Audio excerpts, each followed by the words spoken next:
This business mission on transnational education, of course, comes at a pivotal time, and as our global education landscape continues to evolve, our pursuit of innovation and excellence in higher learning must also keep pace, of course.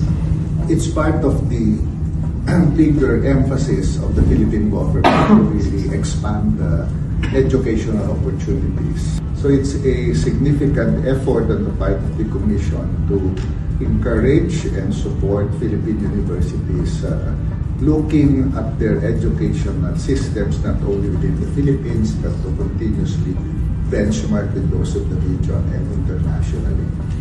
As you know, the transnational education law was passed several years back, and we now go to the difficult process of now selling the Philippines abroad so that we can further expand not just to university linkages, but hopefully encourage foreign universities to set up shop in the Philippines.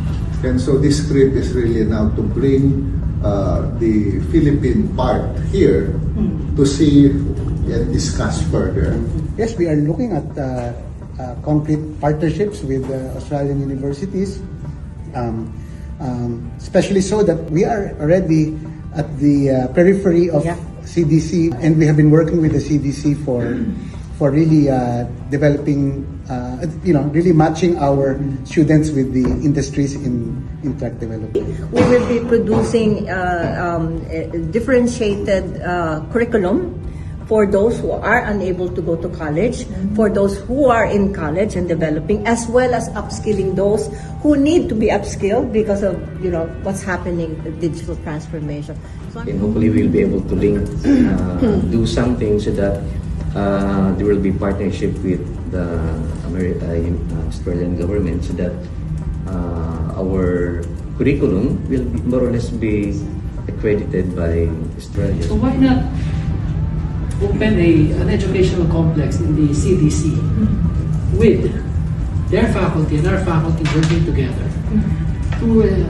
to train not just Filipinos but also ASEAN students. It becomes an education hub. Who might want to study there, taking advantage of the quality education provided by UP, benchmark with the international quality assurance offices. The impact will be our students, our own Filipino students, will be trained internationally.